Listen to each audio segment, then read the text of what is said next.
سلام خدمت شما بینندگان عزیز.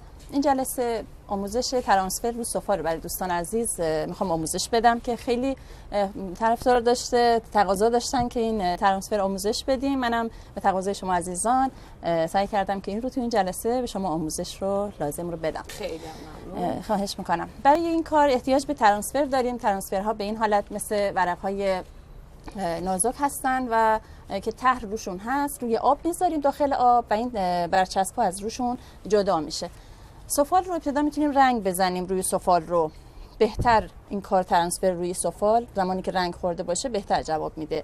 بنابراین من این سفال رو به این حالت رنگ زدم. حالا من از آبی فیروزه‌ای استفاده کردم روی سطح سفال رو. حالا هر رنگی که دوست داشته باشن عزیزان میتونن با رنگ اکریلیک پوشش بدن. چون طرح من حالت طرح رنگش فیروزه‌ای بوده، من از رنگ فیروزه‌ای زیرزمینش استفاده کردم برای سطح روی سفال. کاغذهای ترانسفر از کجا باید تهیه بشه؟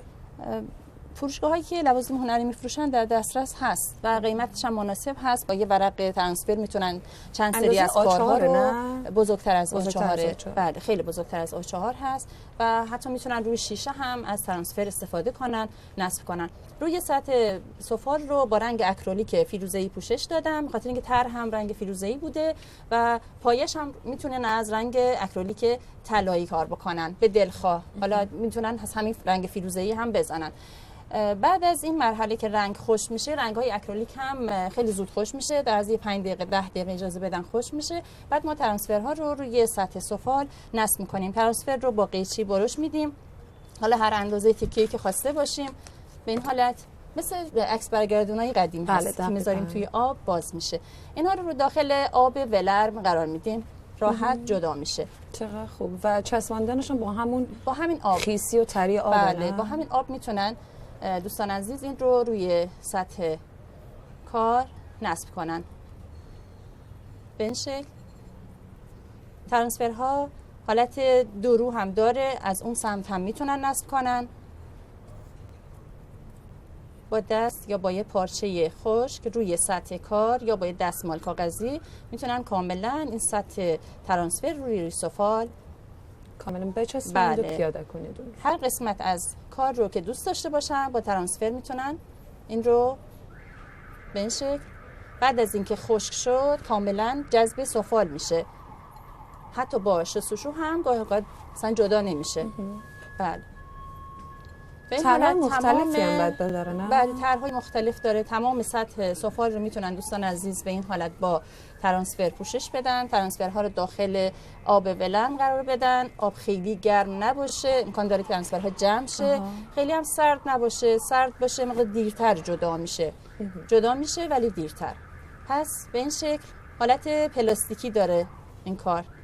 یه لایه پلاستیک داره که کاملا روی سفال میشینه اگر سفال شما رنگ شده باشه. تمام سطح سفال رو با ترانسفر پوشش میدیم. برای تزیین خود اطراف همین ترانسفر دوستان عزیز میتونن از دورگیرهای استفاده کنن.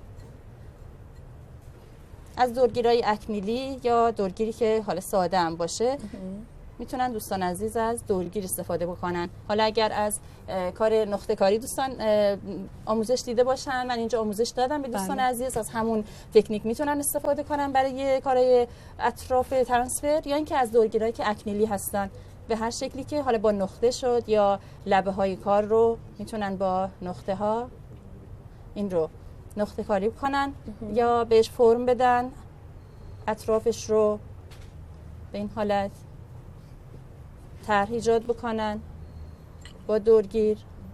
البته کار باید اجازه بدید اون خشک بعدا انجام بدید. بله خشک بشه، بعد این رو روبروی خودمون قرار بدیم، کاملا این رو نصب بکنیم. بله من الان میخوام روبروی دوربین قرار بدم که دوستان عزیز ببینن. این رو یه مقدار به این حالت نگه میدارم که مسلط نیستم و دوستان عزیز تو خونه با یه فرصت مناسب حتما این کار رو مرتب‌تر انجام میدن. پس با دورگیرها میتونن بهش حالت بدن، اطرافش رو تزیین کنن و لبه های کار رو با نقطه، اگه بخواین کار نقطه کاری انجام بدن، طرح گل رو میتونن روش کار کنن که 3 تا نقطه بیان پایین به این شکل، 2 تا نقطه سمت راست، 2 تا نقطه سمت چپ.